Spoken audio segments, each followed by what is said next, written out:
Vicente, ¿cómo te va? Buenas tardes, escuchándote a ti y a Epigmenio, que hace mucho no sé de él, pero en alguna ocasión coincidimos, mientras él era corresponsal en Centroamérica, yo estaba en Sudamérica y después en Estados Unidos. Así que escuchándolo sobre, no solo el mecanismo, mira, déjame ir un poco más atrás, cómo en este país se desarrolla la impunidad y se va creando un ambiente de violencia que es el que tenemos ahora. Muchas veces la gente dice, les gusta referirse al pasado y se olvidan que tienen que trabajar. Pues sí, pero es un proceso, es una violencia que nos heredaron desde 1946. Mira, la asociación de los gobiernos del PRI y luego los del PAN con el narcotráfico no es nueva. Miguel Alemán les abrió la puerta. Él negociaba con el presidente del Senado, Carlos I. Serrano, que además era un alto oficial del ejército mexicano. Él negociaba con los narcotraficantes. Ellos empezaron a impulsar la violencia que tenemos ahora. No se nota porque siempre tuvimos una prensa mercenaria, una prensa y comunicadores que callaron porque recibían carretadas de dinero público. El Tesoro Nacional se lo repartían también ellos. Y mira, luego tuvimos a presidentes como Luis Cortines, que le perdonó todas las fechorías, todas las pillerías a Miguel Alemán y a toda esa cofradía, a toda esa pandilla de funcionarios que venían con él. Robaron, saquearon al país. Y luego tuvimos a presidentes como Adolfo López Mateos, mira, un asesino, un borracho, porque era eso. Recuerda cuando recién lo nombran o lo ungen como candidato del PRI a la presidencia de la República, como el primer tapado, verdaderamente, el tapado del viejo mañoso de Ruiz Cortines. Los médicos le descubren el aneurisma que tenía y él deja la presidencia. En realidad, ¿a quién se la deja? No gobierna. Gobiernan Díaz Ordaz, que ya le conocemos, gobiernan sus secretarios particulares, algunos secretarios de Estado, y su esposa, que recoge toda la política social. Él se dedica a otras cosas. ¿Y qué hacen? Mira, reprimen a trabajadores, reprimen a líderes sociales y asesinan. Aunque la mano para el asesinato, por ejemplo, de Rubén Jaramillo Menes, su esposa embarazada y sus 2 hijos, lleva al secretario de Gobernación, que era Gustavo Díaz Ordaz, que ya lo conocemos. En realidad, el responsable era Adolfo López Mateos. ¿Sí? Tenemos asesinos en la presidencia siempre, y luego lo sigue Gustavo Díaz Ordaz. Y un asesino, un poblano que había aprendido con Maximino Ávila Camacho, otro asesino, hermano de Manuel Ávila Camacho, presidente también en los 40. Y luego sigue Luis Echeverría, otro asesino, y la Dirección Federal de Seguridad se convierte en una escuela de narcotraficantes, de capos del narcotráfico, y nos lo empiezan a meter, pero no se ve. ¿Por qué? Por esa prensa que tuvimos al servicio del poder. Y luego podemos brincar, pero podemos, mira, ir a Zedillo. Disculpe, no podemos dejar a Salinas. ¿Cuántos periodistas se asesinaron con Salinas? ¿Cuántos dirigentes sociales? Mira, el PRD, en el viejo PRD, más de 500 perredistas, más de 550 perredistas asesinados en el gobierno de Carlos Salinas de Gortari. Y ellos amafiados con el narcotráfico. Y Zedillo es el creador de los Zetas. Y Zedillo le da entrada a Genaro García Luna. Genaro García Luna no nace con Calderón, ni nace con Fox, nace con Zedillo y con Salinas en el Centro de Investigación y Seguridad Nacional, en el CISEN, en el centro de la inteligencia de este país. Nace como un mafioso, como un criminal, y ellos van creando esas condiciones que se ocultan en este país. ¿Por qué se ocultan? Poníamos comunicadores al servicio de ellos. Epigmenio ya lo decía bien, hay comunicadores que son están enriquecidos brutalmente, brutalmente. No solo tienen casas en el extranjero, sus yates en Acapulco, tú los conoces, lo has publicado. Esa clase de comunicadores teníamos. Mira, algunos dicen, no recibíamos dinero. No, pero recibían concesiones de gasolineras, Gobernación les pagaba a sus secretarios particulares, les pagaba a sus secretarias, les pagaba oficinas. Y toda esa violencia contra los periodistas que no nace hoy, nace entonces, pero se oculta. Vivíamos un proceso de degradación permanente. Cuando el país cambió, y debo admitirlo, yo también, cuando yo estaba convencido que con Fox iba a cambiar, nos engañó. La violencia en este país fue degradándose de tal forma que hoy no importa lo que se haga, es condenable. Ningún asesinato, mira, no solo el de Margarito Martínez o el de Lourdes Maldonado, ningún asesinato en este país se puede justificar, todos son condenables. Y no importa cuántos mecanismos podamos crear con el país que nos heredaron, con un país prácticamente en guerra, no se puede resolver el problema. ¿A quién vamos a defender? ¿A los periodistas? ¿A los defensores de derechos humanos? ¿A los líderes sociales? No sabemos. No alcanzarían los recursos para defender a todo mundo. Ciertamente la obligación del Estado es ofrecernos seguridad. Esa es una de sus tareas. Pero el país no va a cambiar de la noche a la mañana. La violencia que generó Enrique Peña Nieto, la que generó Felipe Calderón Hinojosa, que dejaron la seguridad en manos de un criminal, no se va a acabar de la noche a la mañana. Y es condenable, es condenable y se va a usar políticamente, pero va a tomar tiempo, va a tomar incluso tiempo a que se pongan de acuerdo los estados con la federación. Yo, mira, no soy muy partidario de ese tipo de mecanismos porque no sirven de nada mientras no haya una reestructuración de los sistemas de justicia, mientras el sistema judicial proteja muchas veces a los delincuentes, mientras el sistema judicial o el poder judicial proteja a quienes no deben proteger, este país va a cambiar muy lentamente. Así que la impunidad es histórica, la violencia es histórica y no vamos a cambiar de la noche a la mañana. Hay que condenarlo, pero no solo el asesinato de los periodistas, de los líderes de derechos humanos o líderes sociales. Mira, hay que condenar todo eso, todos los asesinatos de un papá que tiene una tienda en la esquina y mataron a su hijo, de cualquiera, de un hombre que viaja en un microbús y lo asesina a un asaltante. Todo eso lo tenemos que condenar, pero ese es el país que nos heredaron. Ese es el país que dejó Peña Nieto, el que dejó Calderón, el que dejó Fox, el que dejó Zedillo, el que dejó Salinas. Entonces, hoy tenemos un proceso de cambio que va a tardar, pero ya empezamos. Más de 30 millones de electores podemos equivocarnos, pero también podemos tomar los pasos adecuados para que este país siga cambiando. Perdón, Vicente, por todo eso, pero es que la violencia parece que nació ayer. No, la violencia en este país, la violencia promovida por el Estado que encabezaron los priistas y los panistas, se fomentó desde los 40. Así que eso fue haciendo una olla de presión que nos heredan y que claro que en un momento tiene que estallar con asesinatos como los de Margarito Martínez y como los de Lourdes Maldonado, que hay que condenarlo siempre. Entiendo la desesperación, entiendo el dolor y también entiendo las grandes expectativas de muchos en este gobierno de la Cuarta Transformación con el presidente Andrés Manuel López Obrador, pero tampoco es magia esto.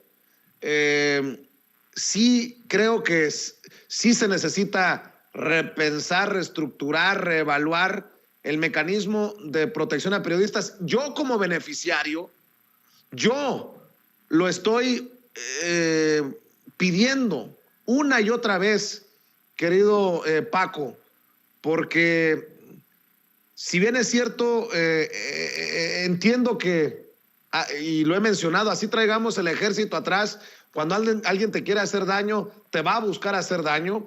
Sí creo que hay todavía muchos pasos que podemos mejorar en este mecanismo, que por cierto no es necesariamente un mecanismo de López Obrador, Paco Cruz. No, es muy viejo, mira, estoy de acuerdo. Hay que reestructurar muchas cosas y una de ellas es ese mecanismo para proteger no solo a periodistas, sino a otros personajes que son fundamentales en el engranaje de la vida diaria de este país. Hay que reestructurarlo, empezando por igualar los mecanismos de los estados con los de la federación. Pero eso de nada servirá si la sociedad en general no empujamos el cambio.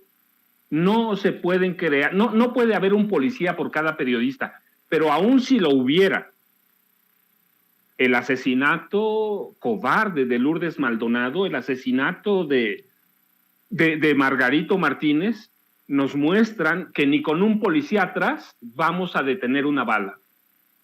Sí debemos protegernos, pero hay que proteger a todos y hay que hacerlo bien y se van a proteger o los vamos a proteger mejor en la medida que haya un cambio social, en la medida que haya cambios en los sistemas de justicia. Nada, mira, Vicente, daña más a este país que la impunidad. Y los jueces no han cambiado, no quieren cambiar. Seguramente algunos ministros lo entienden, pero es nada todavía. La impunidad va a hacer que haya más asesinatos.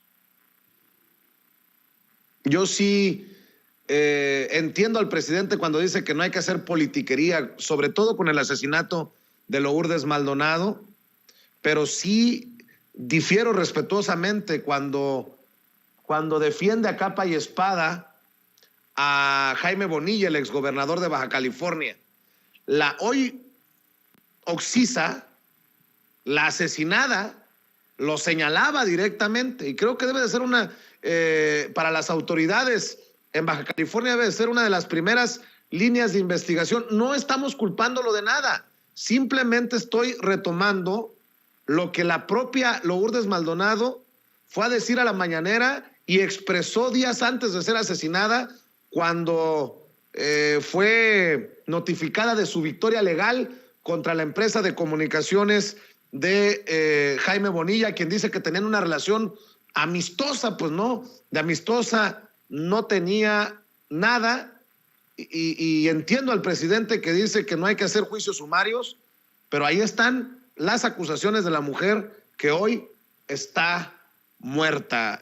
Paco, ¿algún otro comentario antes de pasar al otro tema que nos ocupe? Mira, Vicente, solo para redondear esto o para salir de esto, porque siempre hay que cerrar círculos. Por bien de la nueva gobernadora de Baja California, por salud del mismo Bonilla y por salud de los mismos periodistas, este asesinato se debe investigar a fondo. Como dicen, aunque parece una muletilla, hasta sus últimas consecuencias. Nada gana la nueva gobernadora dejando de lado el asesinato de Lourdes Martínez de Lourdes Maldonado y de Margarito Martínez. La gobernadora está obligada a poner las manos sobre ese caso. El mecanismo de protección que ya no funcionaba debe hacer algo. El mismo Bonilla se debe poner a disposición de las autoridades. El problema que tenía con Lourdes Maldonado no puede reducirse solo a lo laboral, no puede reducirse a una demanda que implicaba la propiedad o no de un sistema de informativo, por bien de los baja californianos, pero de nosotros mismos.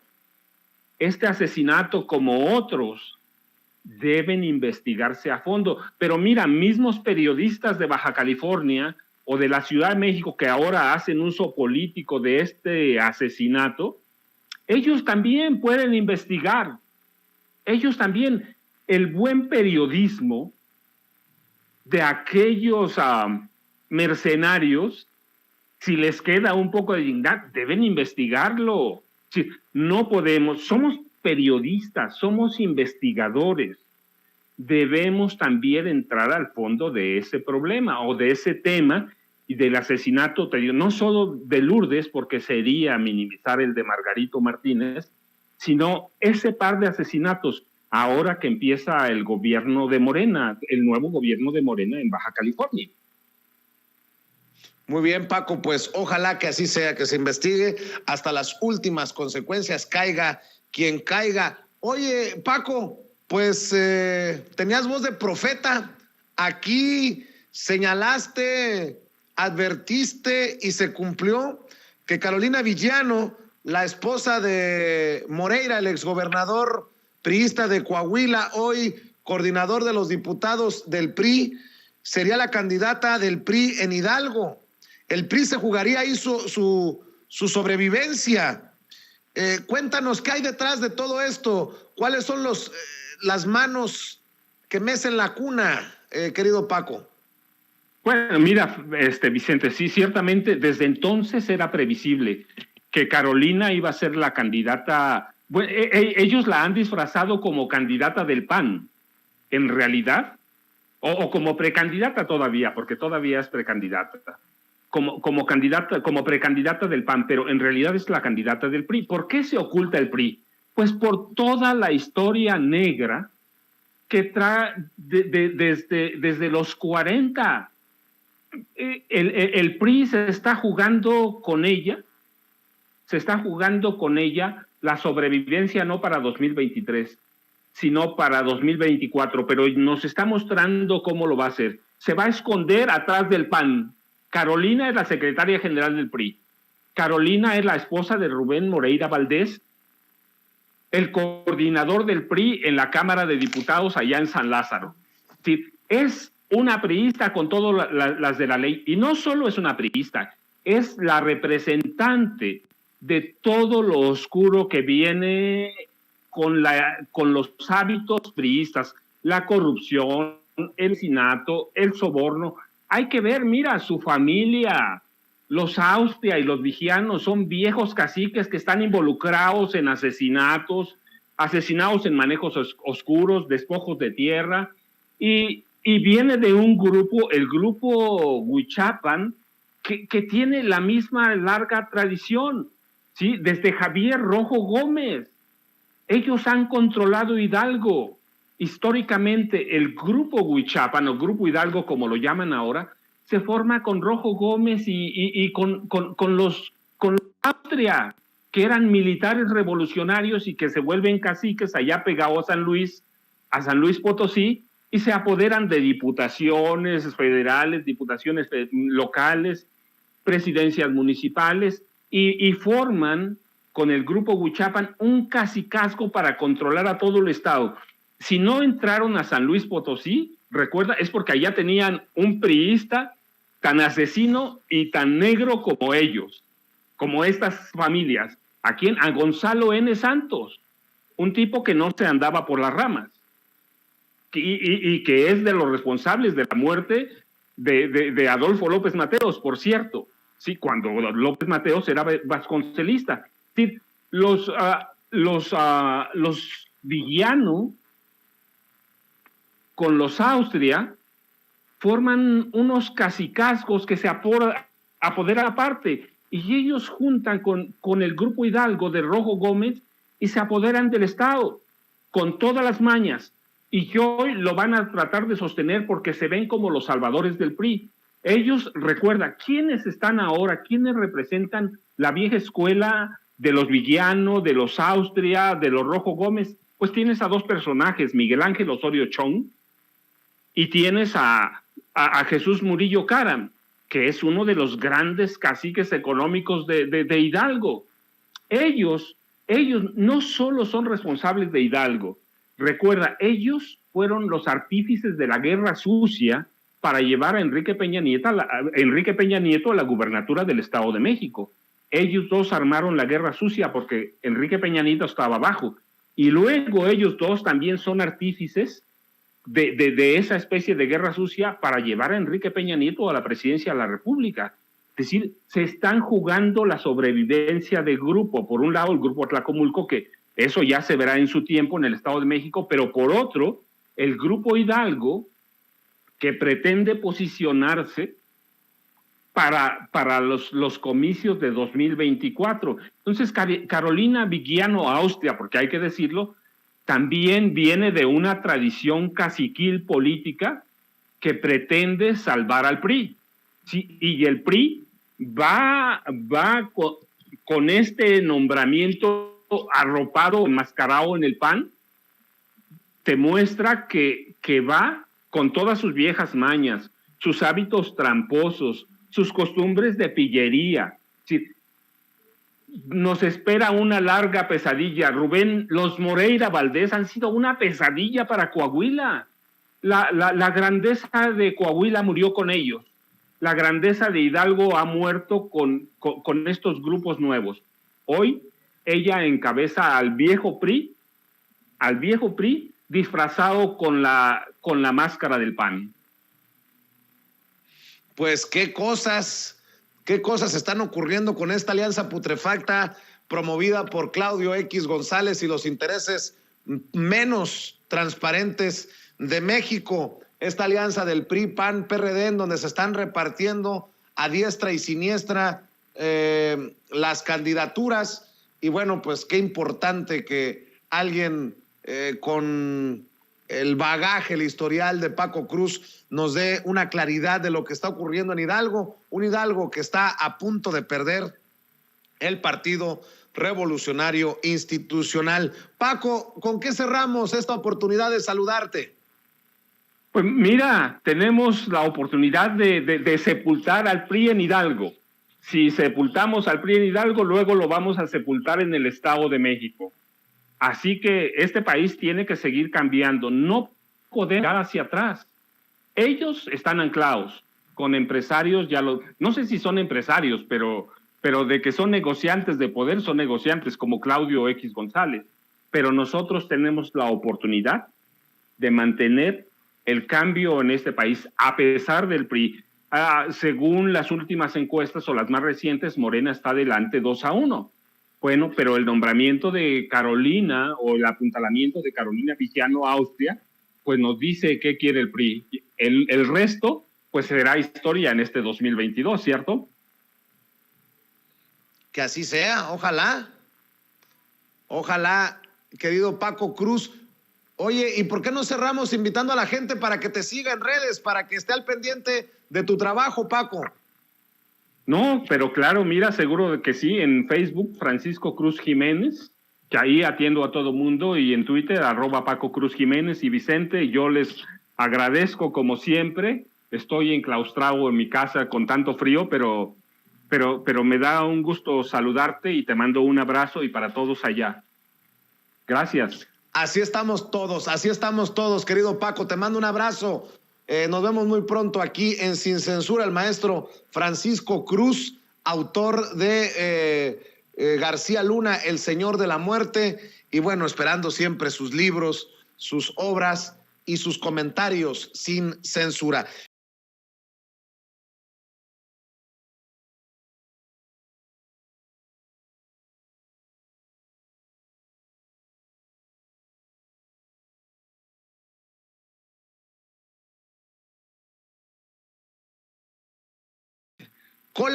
Colaboradora, no empleada, diría Meme Yamel en redes sociales, colaboradora de Sin Censura, nuestra corresponsal Meme Yamel, y obviamente lo digo con todo el sarcasmo porque ayer anduvo agarrada del chongo con Irving Pineda, quien se la llevó hostigándola en redes sociales porque Meme lo puso contra las cuerdas. Querida Meme, ¿cómo estás? Te saludo con mucho gusto. Mi maestro, mi sensei, mi querido Vicente Serrano, ¿cómo estás? Buenas tardes, porque yo, bueno, ya casi tardes.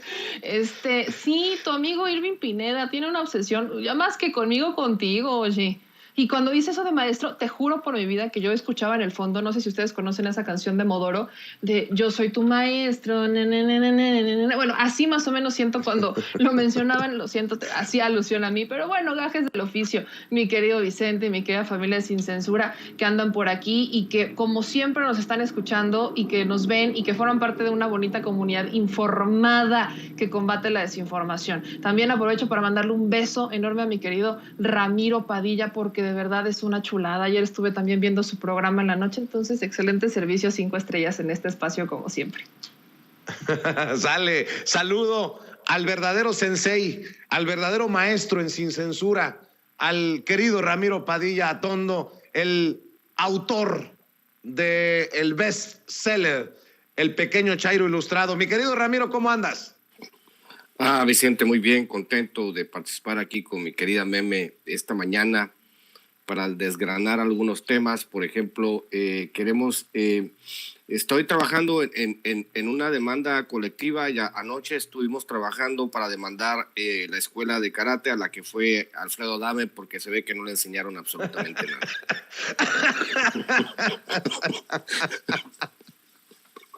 Oigan, a ver, nada más por no dejar. Yo no quiero que se convierta en un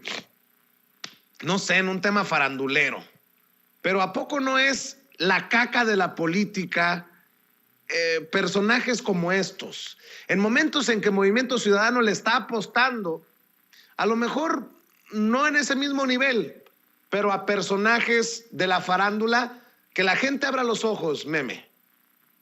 Es un tema interesante porque Movimiento Ciudadano, que se le ha vivido diciendo que ellos son pues progresistas, que ellos sí quieren un cambio, que no defienden a personajes misóginos ni machistas, que han dicho que se han deslindado de la vieja política, que ellos nunca hacen alianzas con los personajes de la vieja política, que ellos sí son diferentes. Bueno, hemos escuchado muchos discursos de Movimiento Ciudadano y a mí me parece muy interesante que ahora apuesten por Palazuelos en Quintana Roo, ¿no? Como si fuera el mejor exponente para gobernar el Estado. También resulta curioso, bueno, a estas alturas ya no me extrañaría que recurrieran a Alfredo Adame, ni siquiera que recurrieran a, no sé, aquí usted póngale el nombre, ya a estas alturas uno no se espera menos. Lamentablemente, además de que es una mentira, creo que valdría mucho la pena entender por qué lo hace Movimiento Ciudadano. Hace algunas semanas pues lo estamos platicando y creo que pues es bastante lógica hasta la estrategia. Movimiento Ciudadano está apostando a esta misma rancia vieja política y estrategia de buscar crecer votos, solamente tener los votos, no con miras a ganar, sino con miras a posicionarse como una segunda fuerza política, ¿no? Subir en estos escalafones de la política y decir, bueno, aquí estamos y estamos ganando territorio rumbo a un proyecto mucho más grande. Y eso es algo que también ha estado haciendo el propio Ricardo Monreal, ¿no? Tampoco podemos desmentirlo. Ricardo Monreal aliándose con los personajes de Movimiento Ciudadano en esta embestida en contra del gobierno del estado de Veracruz y el prácticamente o nulo desconocimiento del sistema penal, que si bien hubieran querido realmente reformar, lo pudieron haber hecho desde hace 3 años, si así lo consideraron. Pero es una estrategia que va mucho más enfocada al ganar votos, posicionarse rumbo a convertirse en la competencia de Morena, desplazar al PRI, desplazar al PAN como segunda y tercera fuerza política, si así es como ellos lo piensan, y convertirse en la segunda. Se habla incluso de una posible desbandada en el 2024 por parte de algunos políticos monrealistas rumbo a Movimiento Ciudadano para que esta batalla se pueda llevar a cabo, ¿no? Así es como más o menos se define. Pero volvemos al punto. Dicen una cosa y hacen otra. No solamente es Palazuelos, no solamente es Mariana Rodríguez o Samuel García, no solamente es Alfaro, no solamente era el que iba a ser o el que fue su candidato en Campeche, son prácticamente todos, porque la desesperación los está llevando a tomar estrategias muy rancias, muy viejas y a caer en estas encrucijadas en estas antítesis, en donde un día dicen una cosa y en los hechos hacen otra. Valdría la pena también mencionar que en el caso de Palazuelos, pues Palazuelos, un día antes de que Movimiento Ciudadano dijera que él iba a ser su candidato, el PAN, PRI, PRD, pues lo batearon, ¿no? Batearon esta alianza, bateó a Palazuelos porque está hasta abajo en las encuestas. Aguas, Movimiento Ciudadano cree que porque pasó el efecto de Fosfoleón le podría pasar a Palazuelos. Palazuelos sabemos que es un personaje que ha vivido bien de la política por sus amistades, no por su trabajo ni mucho menos, sino por sus amistades.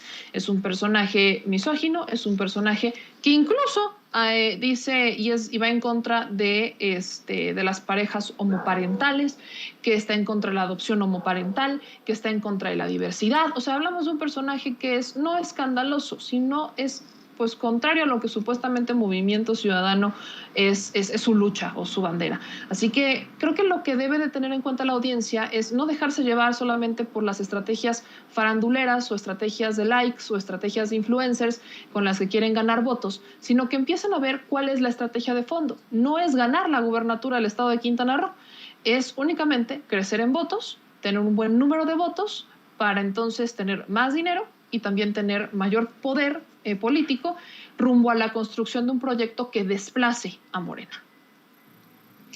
Querido Ramiro, yo insisto con el caso de Alfredo Adame, porque va de la mano este personaje que se pelea en plena vía pública con una señora, con un tipo ahí.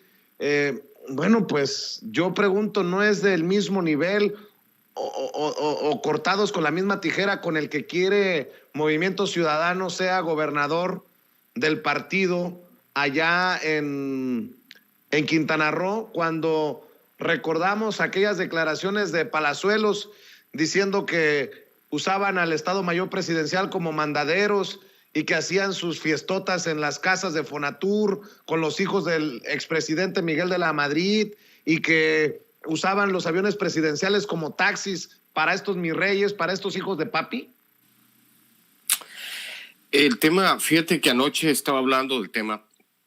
Hay una circunstancia que es muy importante que la gente, el auditorio sin censura entienda, porque hay que recordar que nosotros vivimos de la cultura televisiva por más de 40 años. Entonces, parte de esta idea de la cultura televisiva ha pasado a las redes sociales. Es por eso que entre más, por ejemplo, entre más amarillistas sean algunos videos de YouTube, de algunos youtubers, más contenido, más vistas tiene. Eso va de la mano con la idea de que porque sale la televisión es bueno. Saber, y todos sabemos, la televisión, que salga en la televisión, que sea mediático, no significa que sea una buena persona, significa que tiene exposición mediática. En el caso de Movimiento Ciudadano, como ya lo obvió mi querida Meme, pues ellos van por el presupuesto. Al final de cuentas, yo recuerdo haber escuchado a un dirigente de Movimiento Ciudadano decir con todo, porque tiene mucho que ver con lo que dijo Meme, decir: a nosotros nos importa un carajo, nosotros tenemos los votos seguros, nosotros no tenemos el peligro de perder el registro porque ya tenemos nuestros votos duros. Y sí, bien, lo que se intenta es acumular más votos y acumular más poder. Al final de cuentas, eso es la vida, la vida de un partido como que pues que al principio era muy amigos de Morena y ahora pues andan buscando su propia agenda. Pues Alfredo Adame pues sí vive del escándalo, es normal, eso es la línea de trabajo que escogió él. Aquí en los comentarios estaban preguntando, que nos estaban reclamando que viéramos el contexto. No es el contexto en sí, sino cómo se ha vendido en los últimos años Alfredo Adame de escándalo en escándalo. Entonces, pues un nuevo escándalo pues no es diferente del hilo conductivo que ha tenido Alfredo Adame. En el caso del señor Palazuelos, pues obviamente pues él se ha vendido también como negociante, ha sido una persona mediática, ha estado en Big Brother, ha estado en telenovelas, le encanta platicar su historia. Y pues también lo siento por la gente de Quintana Roo, porque puede suceder lo que sucedió en Nuevo León, que Mario Delgado escogió una no mala candidata, una pésima candidata, se dividió en 4 partes y gracias a las redes sociales pues tenemos a un cuate que no tendría que haber sido gobernador en primer lugar, y de ahí lo tienen ahora haciendo payasada y media, intentando usufructuar hasta niños por esto, o el cabeza de rodilla de Jalisco, que que también es como las gaviotas donde se para la caga, me refiero al gobernador Alfaro, ¿no? Entonces, pues el Movimiento Ciudadano está en esta, digamos, dinámica de buscar, digamos, hacerse de un espacio gracias a la cultura televisiva que tenemos los mexicanos. Y pues van bien, yo creo, porque como va el asunto, Movimiento Ciudadano, sí, como dice Meme, se va a posicionar como la segunda fuerza. Pues, ¿qué hay? ¿Quién hay después de que el Partido de Acción Nacional y el PRI, que está a punto de perder el registro, después, ¿qué figura limpia puedes encontrar ahí? Y luego si volteas y sale un cabrón como Santiago Krill a decir que va por el 24, pues no, pues a ver, a cuánto el chiste, ¿no? O sea, este tipo de circunstancias en la que vemos nosotros al Movimiento Ciudadano si Movimiento Ciudadano es la segunda fuerza política en el país, qué jodidos están los demás y qué jodida está nuestra clase política, incluyendo algunos de Morena, te voy a decir, ¿eh? La clase política jodida y la clase periodística, el gremio periodístico también. Yo no sé, Meme, la verdad, si quieras hablar de esto, pero a mí me llama la atención que continúe el discurso violento de los medios tradicionales hacia comunicadores, periodistas independientes como tú, como nosotros, y es a través de Irving Pineda, el corresponsal de TV Azteca en la mañanera. Todo inició porque le pediste pruebas, como buen periodista, sobre sus acusaciones de que se gastan los recursos del gobierno en bots o en trolls en redes sociales. Él te escribe, pues yo sí soy periodista, Meme Yamel, no como tú, que eres una política haciendo política en la 4T. Mejor regrésate al Partido Verde en lugar de jugar a ser periodista. Y te sigue escribiendo cosas. No supero su hipocresía. Usted, Meme Yamel, no es más que una vividora del presupuesto público y chapulina de partido en partido con dinero de los ciudadanos. Y ahora, junto con tu maestro, vive del recurso público, pero a través de la extorsión disfrazada de periodismo. Por eso te preguntaba quién era tu maestro. Dices tú que lo que no superas es que se diga periodista y que no tenga forma de comprobar lo que asegura. ¿De dónde saca él que vives del presupuesto público? ¿Ya te investigó? ¿Tiene contratos, transferencias, cheques, algo? Vaya que si Irving Pineda ni informarse bien puede, dice Meme Yamel. Irving Pineda continúa con su andanada de ataques hostigadores contra Meme diciendo, sabes que vives del recurso público y que no son cheques. Saludos y está bien, solo no disfraces la propaganda de noticia. Dices tú, ojalá dejaras de disfrazar tu trabajo como periodismo, porque ser vocero de tu jefe no es ser periodista. Preguntar lo que le conviene a tu jefe para sacar la nota morbosa del día o intentar ser trending topic no es periodismo, Irving Pineda. Y él te escribe, no te equivoques y lo compartas tus mañas. Me da tristeza, debo de decir, porque también en medio de este hostigamiento de Irving Pineda contra Meme Yamel, reporta sobre las movilizaciones para pedir justicia ante el asesinato de la periodista Lourdes Maldonado en Tijuana, lo que demuestra una soberbia, un clasismo, una discriminación, una visión muy pendeja de quién es verdadero periodista y quién no. Algo que ya hemos denunciado una y otra vez desde esta trinchera. Y termina quejándose Irving Pineda porque se convirtió en trending topic esto de Irving Chillón. Irving Pineda se queja de este trending topic y dice, ya basta. Dice Irving Pineda que este es un ataque a él, el trending topic de Irving Chillón, pero me parece lamentable la actitud que toman periodistas de medios tradicionales como este señor Meme Yamel. Todo surge, ya relataste como la cronología de los hechos, pero antes de que yo, porque ni siquiera le exigía en las pruebas, yo solamente retuiteé, obviamente, su comentario haciendo alusión a que pues había pagos a los youtubers o a los periodistas y sobre todo porque dice, o sea, él asegura que las movilizaciones que se dan en redes sociales por parte de Miriam Pune, que es una de las cuentas y demás, son pagadas con el presupuesto. Entonces, antes de todo esto, yo le decía, yo puse en Twitter, creo que el periodismo también le ha fallado al periodismo.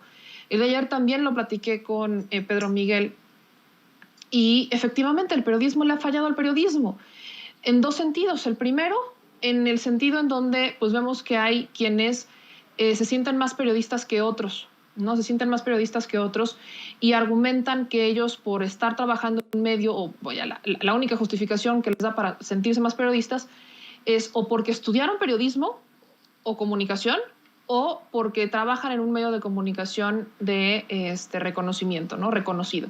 Pero nada más. Y yo quiero hacer una alusión particularmente a esto. Es evidente que los periodistas en México pues corremos riesgos, todos corremos riesgos. Sabemos a lo que le tiramos cuando entramos a esto, unos más que otros, pero los periodistas que corren más riesgo son a los que no se visibilizan, son los que van con su grabadora, son los que ganan muy poquito, son los que a veces tienen otro trabajo y que en su tiempo libre trabajan y van, investigan y demás, y que ellos proveen de información a los que dan las caras en los medios de comunicación. Entonces, cuando vemos este escenario, yo muchas veces he cuestionado por qué, y ese ha sido mi cuestionamiento artículo 19, ¿por qué solamente visibilizar o condenar las amenazas a los que están más expuestos? Cuando ellos, muchos, no todos, tienen fuentes que son los periodistas de campo, los reporteros que están en las calles, en las comunidades, que se van y se meten hasta el fondo, que son los que asesinan. Y no se visibiliza porque como no están tan expuestos mediáticamente, pues no los mencionan ni nada. Esa es creo que una autocrítica que debe de existir en el gremio. Por supuesto que hay posicionamientos bastante polémicos al respecto, pero yo no creo que un periodista tenga la autoridad de decir tú eres más periodista o yo soy más periodista que tú, porque hay diferentes estilos, porque cada quien tiene una diferente rama. Incluso yo no podría decir que Irving no es periodista, tú tampoco lo podría decir, porque el periodismo no solamente es el periodismo de investigación, hay distintos tipos de periodismo y no solamente el de investigación. Entonces, yo no puedo decir si él es periodista o no, yo solamente pregunto, como buen periodista, vaya, Toñito, tú que lo estudiaste, Vicente, Toñito también, supuestamente, si vas a decir algo, lo vas a asegurar, pues debes de tener al menos las pruebas para comprobarlo. Tienes una hipótesis y la tienes que comprobar. Efectivamente, cuando hablamos de presupuesto de políticos, pues no muchas veces se te dará en transferencias o no muchas veces se te dará de forma legal, sino que será a través de recursos en efectivo. Por supuesto que puede pasar, así se ha manejado la política desde hace muchos años, pero al menos tendrás una fuente, al menos tendrás nombres, al menos algo, lo que sea, algo. No lo hay, no lo hay. Entonces, cuando vienen estos cuestionamientos por parte de Irving, yo le pregunto, ¿cuáles son tus argumentos? ¿Cuáles son tus, cuál es tu fuente? ¿Me investigaste? No sé, algo. Y él se va directamente a atacar mi pasado. Yo nunca he negado, ni lo negaré, mi pasado. Jamás, sería tonto. ¿Por qué? Porque también es gracias a ese pasado político que hoy puedo hablar de cómo se mueve la política desde adentro, porque lo viví, no me lo contaron. No te voy a hablar de una autoridad moral, pero sí tal vez nos hablo de que sí tengo una experiencia, quizás para algunos será mucha, para otros será poca, pero pues sí trabajé en partidos políticos. Trabajé en partidos políticos en el área administrativa en 2, en unos participé, no me pagaron, pues sí, y formó parte de esta búsqueda de una identidad. formo parte de una búsqueda de una identidad partidista, de una ideología, porque tengo la convicción de hacer algo por mi país y porque crecí pensando que en la política era la única manera en la que se podía hacer algo por este país.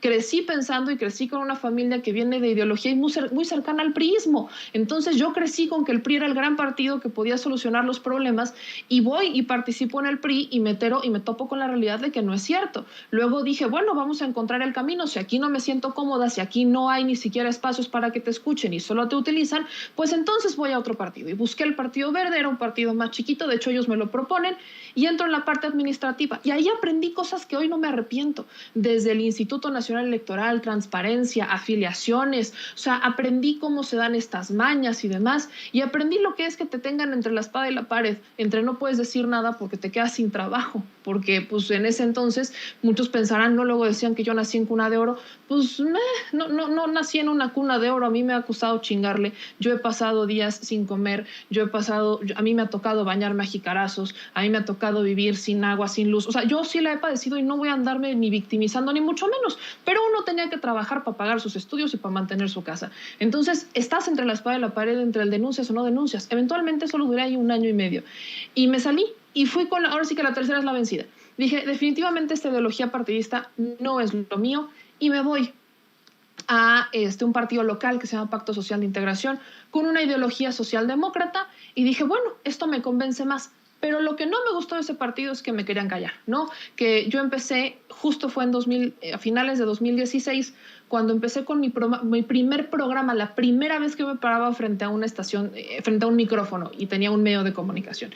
Era un programa que se llama Millennials y sale todavía, él lo tiene, que se llama ABC Noticias, encabezaba el espacio Víctor Cabrera, en Puebla. Y empecé con este programa de análisis semanal de la política para Millennials, enfocado a los jóvenes. Y cuando yo dije, bueno, quiero hacerlo plural, quiero invitar a diferentes ideologías, y empezamos invitando incluso hasta uno de Morena.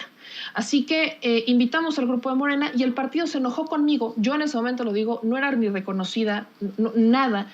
Y el partido se enojó conmigo por haber invitado al de Morena, por haber osado invitar a Rodrigo Abdala, ¿no? De Morena. Y me quisieron silenciar y tomé la decisión y dije, no va por acá. Y sacrifiqué el trabajo, sacrifiqué todo y dije, pues me siento más cómoda en el lado de los medios de comunicación, no me gusta cómo se maneja la política y mucho menos en Puebla, así que creo que por aquí no es. Y me salí y tomé la decisión de salirme, y eso fue en 2017. Y a partir de ahí empecé en medios de comunicación, en ABC Noticias estuve otro año, y de ahí fue un ratito el que más me quedé en ABC Noticias, y después me fui a La Neta Noticias, a Upscale Media. De ahí estuve. Nunca hubo una censura, nunca me dijeron no digas esto, no hables de esto, no, jamás me lo dijeron. De ahí escalé a Acústica Noticias, televisión y radio, y de ahí estoy aquí en Sin Censura y formo parte de esta bonita familia como muchos lo hacemos.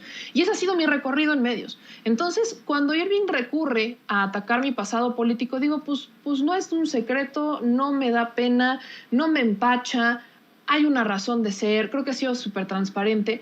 Pero empiezan por atacar eso y veo que no hay argumentos de Irving Pineda. Entonces, pues lejos de que él se sienta atacado o no, yo le pediría incluso a la audiencia, creo que el tema no es si Irving es chillón o no es chillón, simplemente no tiene argumentos y se siente más por trabajar en TV Azteca. Pero ¿qué va a pasar el día que deje de trabajar en TV Azteca?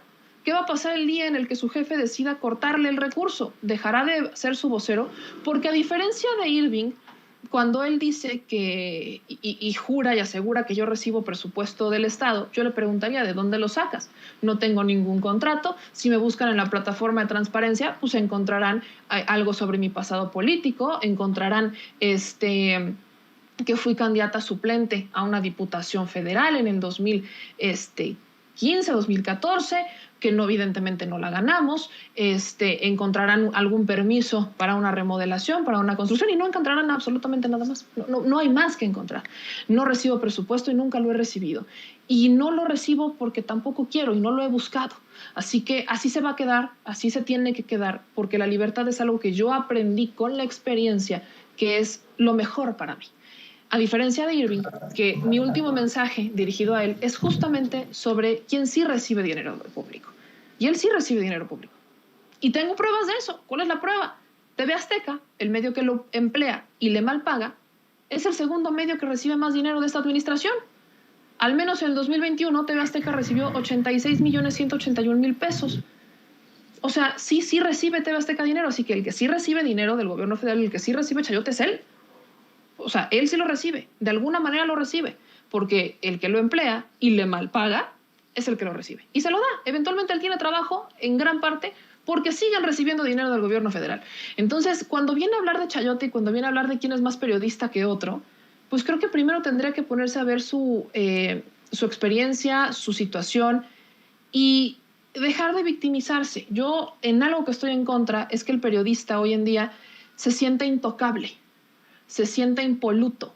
Estamos en tiempos diferentes en donde la gente y las audiencias tienen todo el derecho de cuestionarnos, tienen todo el derecho de decirnos qué es lo que van a hacer, cómo, por qué hacemos lo que hacemos, tienen todo el derecho a exigirnos un mejor contenido. Y no debemos ni molestarnos, podemos perfectamente defender nuestros puntos porque de eso se trata. No se trata de sentirse intocable y de a mí ni siquiera me miren, no me toquen, no me critiquen porque soy el periodista. El periodismo no es un juego. El periodismo es hacer eco de la voz de las personas, de las denuncias de las personas, no ser vocero ni ser el eco de tu jefe. En este caso, en su caso, Salinas Pliego. Déjame decir que yo sí estoy de acuerdo que le griten más youtuberos, menos chayoteros. Está bien, pero ataques no. Ataques ni verbales, ni amenazas, ni mucho menos físicas. Porque están jugando una situación muy hipócrita y por eso la estoy comentando, por eso le di al tema, porque me parece preocupante. Irving Pineda escribe: el acoso contra periodistas se ha convertido en un deporte nacional, primero en las redes, luego en la vida real. Desde el propio poder, la violencia contra periodistas se alienta y si hay delitos contra comunicadores es porque quien los comete sabe que no habrá castigo. Yo obviamente, sabes que si se meten contigo, se meten conmigo. Le escribí: vergüenza deberías tener, no te la has pasado hoy, se lo escribí ayer, acosando a Meme, cínico.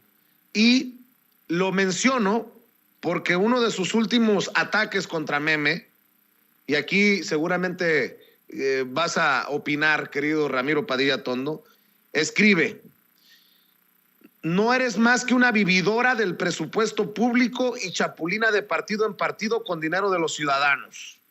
Y ahora junto con tu maestro, no sé si se refiere a mí, pero lo tomo personal porque de alguna manera soy el que dirige el espacio en donde colaboras como corresponsal, querida Meme, y dice: y ahora junto con tu maestro vive del recurso público, pero a través de la extorsión disfrazada de periodismo. Ahora resultamos extorsionadores. Fíjese el nivel de violencia de los mensajes de Irving Pineda, que no deben quedar nada más como una anécdota en redes sociales, salvo que tú digas otra cosa, Ramiro Padilla Tondo.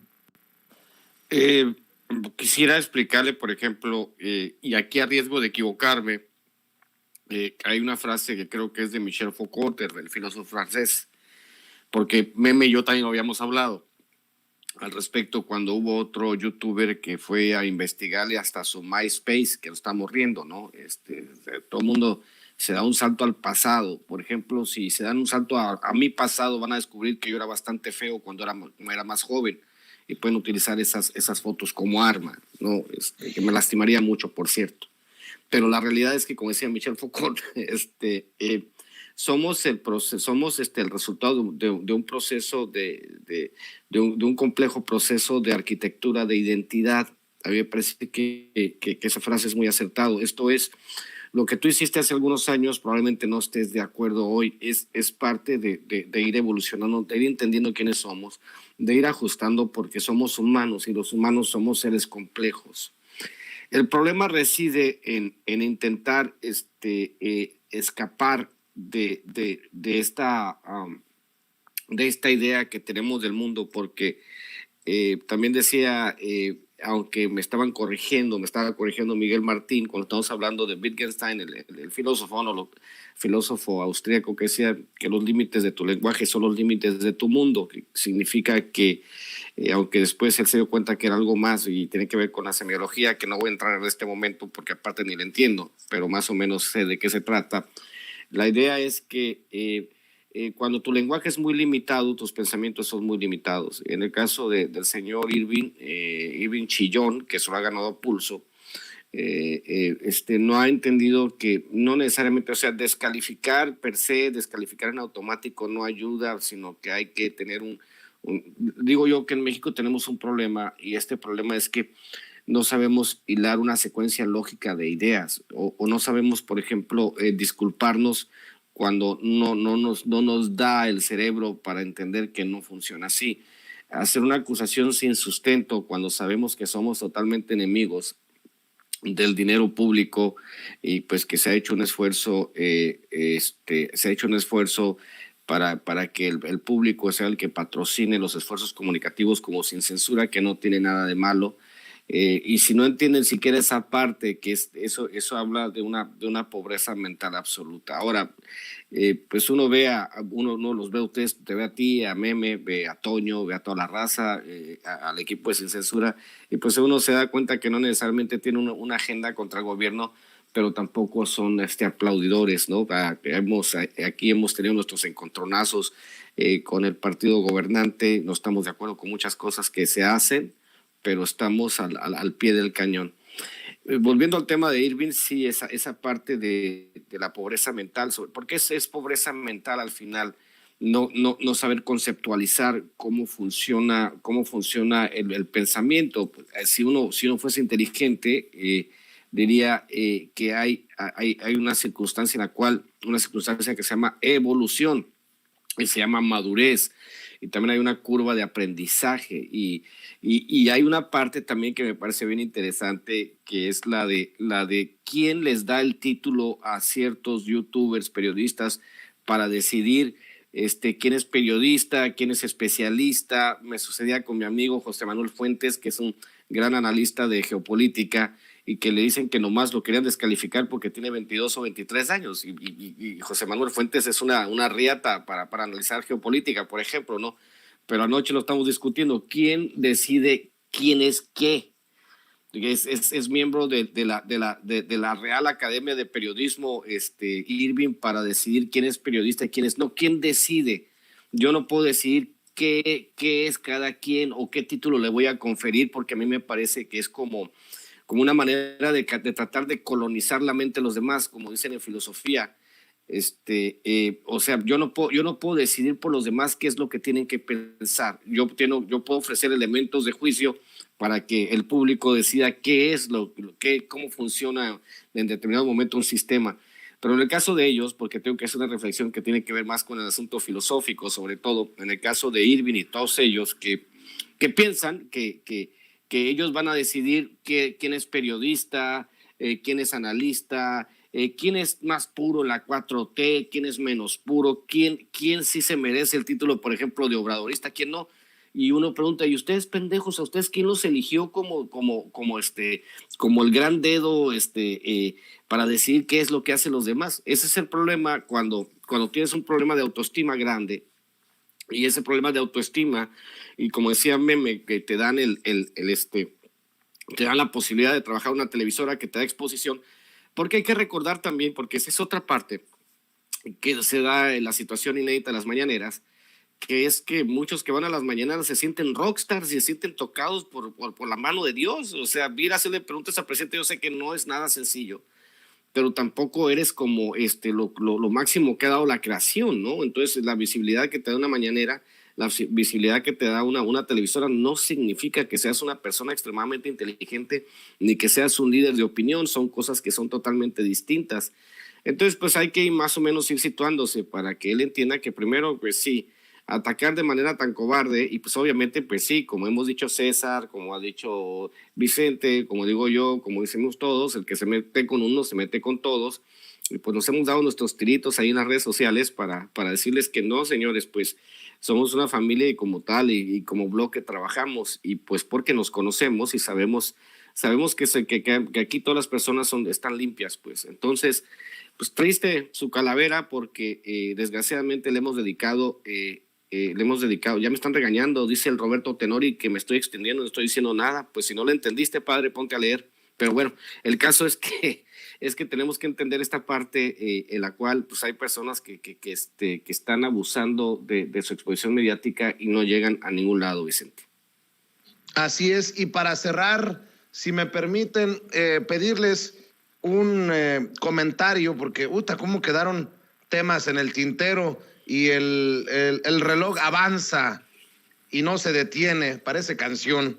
Pero a ver, denme su opinión acerca de las fake news hoy exhibidas en la mañanera. Hoy es miércoles del quién es quién en las mentiras de la semana.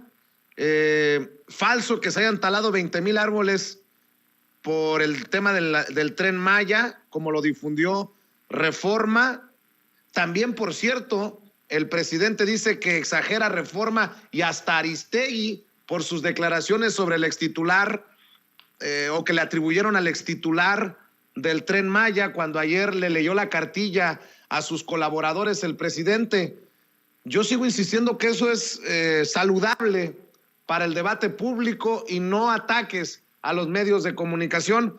Pero bueno, hoy en el quién es quién de las mentiras de la semana, el presidente habla de exageraciones de Reforma y de Aristegui y en el segmento pues se exhiben estas fake news, Meme. Es otra vez este segmento que él desmiente las noticias falsas, pero Fonatur lo hizo, ahora sí que Fonatur obviamente lo hace al inicio cuando se habla de los 20,000 árboles. Pongamos un poquito el contexto, estamos hablando de particularmente de la región de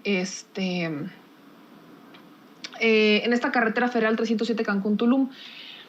¿Qué es lo que argumentaban? Que estos eran obras que iban pues a ser parte del tramo de Playa del Carmen y que cuando llega el nuevo titular de Fonatur, pues deciden ya no continuar con ese tramo porque efectivamente pues iba a generar un costo mucho más grande y que sí iba a haber ahí problemas ambientales también complicados y por eso dicen no a Playa del Carmen y vámonos por otro lado para que sea más rápido, se pueda entregar con tiempo y forma.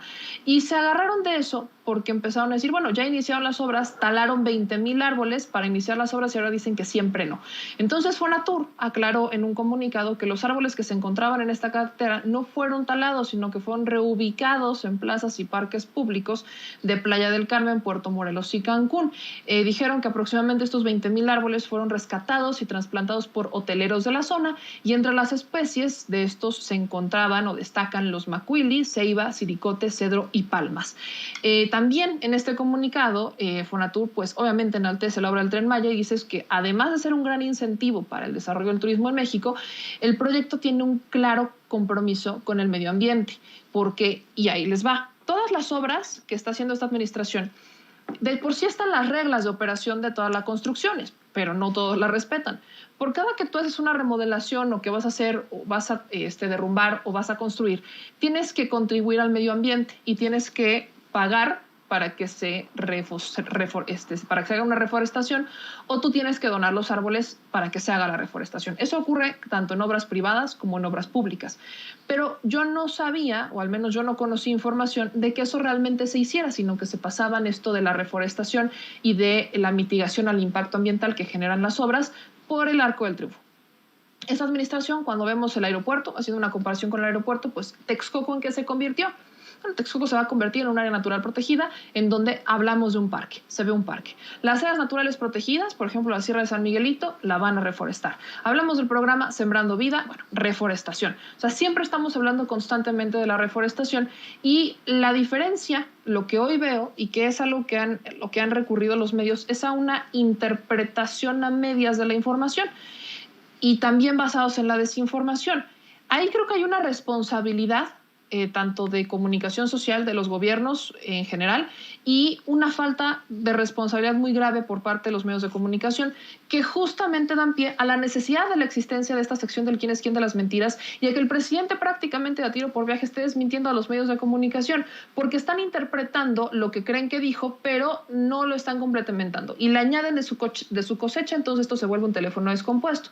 Cuando hablo de la responsabilidad de los gobiernos en comunicación social, de las áreas de comunicación social, hablo que el hecho de que exista falta de información o falta de información oportuna le ha dado pie a los medios de comunicación para que pues muchos de ellos vayan a buscar información, se quedan con una fuente y la interpretan a su manera, le meten de su cosecha, ahí es en donde entra la línea editorial de cada medio de comunicación y publican una nota. A veces estas notas son informativas y nos dan mucha luz en el camino, pero muchas otras veces es más la línea editorial la que pesa que los propios datos. ¿Y qué pasa cuando vemos las cabezas? Bueno, muchos medios de comunicación se quejan de los títulos amarillistas de los medios digitales, ¿no? O de los youtubers. Bueno, pues no cantan malas rancheras, porque van con sus títulos de clickbait, van con sus notas o sus encabezados bastante alarmistas, y en el contexto de la nota dicen otra cosa distinta. Entonces la gente, y eso es una mala costumbre que tenemos, no leemos, nos quedamos a medias, entonces nos quedamos solamente con la nota y es lo que compartimos en las redes sociales y ya. Pero no leemos el contenido de la nota, no nos vamos a las fuentes originales. A veces ni siquiera hay información de la fuente principal y recaemos en estos desmentidos. Yo creo que aquí hay que hacer no solo una conciencia social del leamos y busquemos información de las fuentes originales, busquemos distintos análisis para que nos generemos un criterio propio, sino que también hay un llamado a los medios de comunicación de generen procesos nuevos. Si quieren informar y quieren establecer sus líneas editoriales, adelante, pero háganlo con los argumentos, no exageren tanto, no quieran meterle tanta línea editorial cuando hay veces que son temas muy técnicos. Si tienen información contraria y alguien está mintiendo, pues entonces presenten los elementos de prueba y no injerencias, como ya lo vimos en algún momento con otros reporteros. Que el Estado, por ejemplo, nosotros lo hemos dicho, el que nosotros tengamos una claridad en decir que tenemos una simpatía por esta administración, no quiere decir que no seamos autocríticos. Hemos criticado a Hertz Manero, hemos criticado sobre todo a la Fiscalía, a la que el presidente dice que le tiene mucha confianza, y en el área de comunicación social yo insistiría en la autocrítica. Adelántense. Si saben que va a haber, que hay mucha interés por desvirtuar la información real, hagan cada vez más conferencias de prensa regionales y estatales y federales y convoquen más a los medios de comunicación, aprovechen las redes sociales para adelantarse a los medios de comunicación, aceiten las áreas de comunicación social de cada dependencia, que los que hablan en las redes sociales tengan voz y voto. Por ejemplo, creo que uno de los que se adelanta mucho, un gobierno que se adelanta mucho, esto es el de la Ciudad de México. Tenemos a distintos funcionarios en la Ciudad de México adelantándose constantemente a las notas y tienes que si a los de la Agencia Ciudad de México y tienes que si a los de la Fiscalía de la Ciudad de México, o sea, tienes a distintos elementos que se adelantan a las noticias, que están monitoreando lo que surge en las redes sociales para no esperarse a que venga la nota del medio de comunicación y entonces estalle y tengan que caer en el desmentido. Así que creo que hay que aceitar mucho, hay que hacer también nosotros nuestra chamba, no caer en la primera información que tenemos, pero sobre todo pues no hacerle el caldo gordo a muchos, y si vamos a aclarar, aclaremos con las bases y no solamente con nuestras ideas. Así es, querida Meme. Por cierto, ¿en dónde te encuentran en redes sociales las personas que nos están viendo para que no se pierdan las noticias al Chile por las noches? Me encuentran en todas las redes sociales como Meme Yamel, @MemeYamelCA, no hay pierde. Estamos en Facebook, en TikTok, en Twitch, en Twitter y en todos lados. Así que ahí nos encuentran, mi querido Vicente. Y un beso a todos, a mi querido Ramiro, a ti y a toda la bonita audiencia de Sin Censura. Claro. Ramiro, cerramos con tu comentario, tu reflexión. Nada más para puntualizar, para no extendernos tanto, ciertamente todo lo que haga López Obrador daña el ambiente que se respira en la oposición, porque de a tiro ya no hayan que hacer. Y como lo he dicho otras veces, el periodismo quisiera que el presidente fuese una piñata, esto es, que lo pudiesen agarrar a palos y que no se defendiera. Y los políticos de oposición quisieran que fuera un florero, que estuviera nomás ahí en el pasillo, que hiciera lo mismo que hizo Vicente Fox. Ahí les encargó el changarro y que no hiciera nada para que ellos pudiesen regresar en un futuro cercano a seguir robándose el presupuesto. Pero bueno, la vida no funciona así. Nuestro presidente tiene voluntad. La derecha no va a regresar en muchos años al país.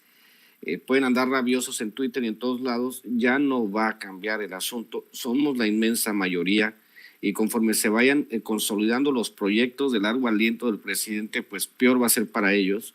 Entonces, pues que les vaya muy bien. Cierro diciendo que nos vemos esta noche a las 11 de la noche, hora de la Ciudad de México, en Chironomics. Damos clases de economía los miércoles en la noche. Suscríbanse a mi canal Chairovisión TV, suscríbanse también a mi canal personal Ramiro Padilla Tondo, les agradezco mucho, están subiendo las vistas en el canal, traemos un desmadre en nuestros programas, pero se pone sabroso. Y pues @Ramiro Atondo, @Chairo Ilustrado, y recuerden, este domingo en MacArthur Park, enfrente del Consulado Mexicano, voy a estar firmando libros en Los Ángeles.